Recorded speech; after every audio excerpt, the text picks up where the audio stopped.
respostas rápidas, né? Não consigo. Primeira coisa, dano muscular se relaciona à hipertrofia?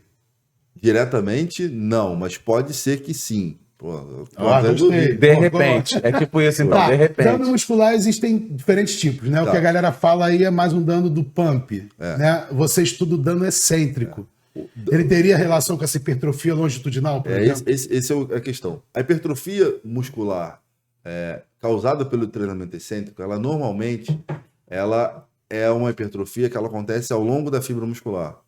Por quê? Porque do efeito agudo e subagudo do treino excêntrico é rompimento dos sarcômeros, das linhas ex e desorganização de toda aquela estrutura.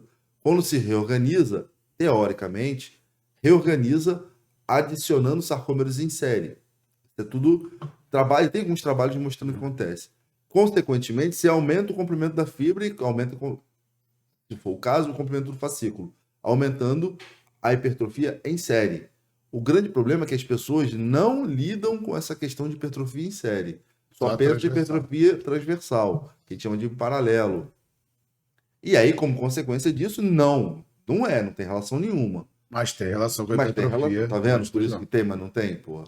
Então, puxando aí já um fio desse novelo mesmo. Por que a gente aguenta mais peso na excêntrica do que na concêntrica? Maravilha. Cerca de 40% a mais, né? Cara, engraçado, saiu uma revisão anteontem, que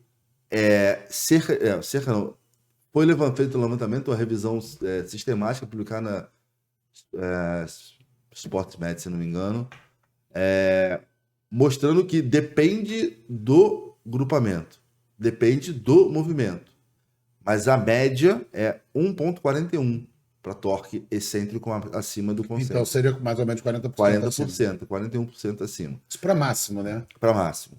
Eu não li ainda não, separei lá, porque... Por que isso? Por quê? Durante a fase excêntrica, e aí eu vou pegar lá dentro do músculo, dentro do sarcômero, olhando lá para dentro, que depois a gente consegue extrapolar para fora.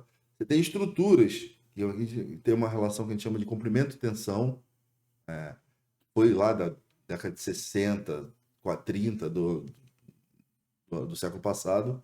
Os caras fizeram uma análise e mostrando que, dependendo do comprimento muscular, você consegue produzir, o sarcômero consegue produzir mais força ou menos força. Você tem a fase ascendente e descendente. Isso é a fase ativa. Só que encurtamento, força contrária. Alongando. Alongando. De encurtado para alongado. Tá. Encurtado, você aumenta a distância, você tem mais interação de pontos cruzadas, você vai ter o platô ou o pico, depois você desce, esticando mais ainda, aumentando esse comprimento. O grande problema é esse A grande vantagem é que quando você está esticando, você tem uma proteína gigante que está ali, dentre outras, mas a gigante, chamada titina, que ela age passivamente, fazendo com que você consiga fazer mais força. Ela não faz força contrátil, ela resiste. Ela resiste. Ela é uma...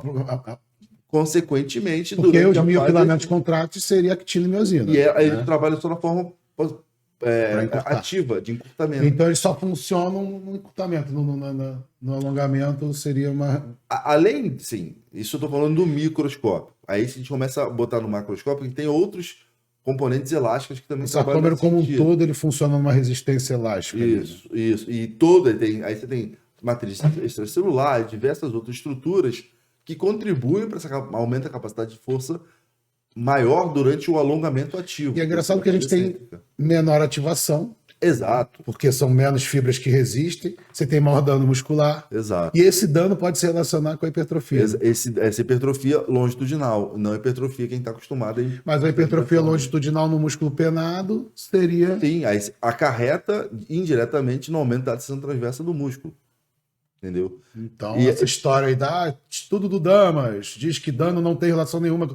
Tudo depende sim, exatamente. Sim, mas não seria um dano excêntrico, né? Exato. A maioria dos estudos ali que estão naquela... Tem um estudo original e tem uma revisão que eles afirmam isso. Exato. Assim, é um bom trabalho, assim, só que o problema assim, que chegou num certo ponto que limitou. É deles que estão olhando para transversalmente a fibra muscular. Quando você olha longitudinalmente, acontece de outra forma. E dano do pump, né? O dano do inchaço muscular é diferente do dano excêntrico. Tem que se ressaltar isso. O inchaço muscular é um acúmulo de líquido ali, local, forma bem grosseira mesmo. E que forma Redirecionamento do sangue, do plasma sanguíneo para aquela região, ou para aquele músculo, para aquela região do músculo. A gente sabe que acontece em diferentes regiões também, dependendo de como se dá esse estímulo também. E o sarcolema acaba sofrendo um dano estrutural porque ele fica inchado demais, né? Exato. O sarcolema seria a membrana plasmática do... E isso é temporário. Belmiro fazia flexão de braço no banheiro, pagava mais fleca no banheiro, para poder chegar na noitada. Normal. Quem nunca? Quem nunca? E isso é o pump. O edema do dano muscular, quem nunca fez um treino excêntrico, não sabe como é que é. Assim, cara, se aumenta em torno de 30%, 40%. Eu uso a tua imagem lá para mostrar. Eu falo, cara, se você tá sem treinar uma semana e acha que, né, atrofiou, na verdade você só tá murcho, né? Você só não tá inflamado.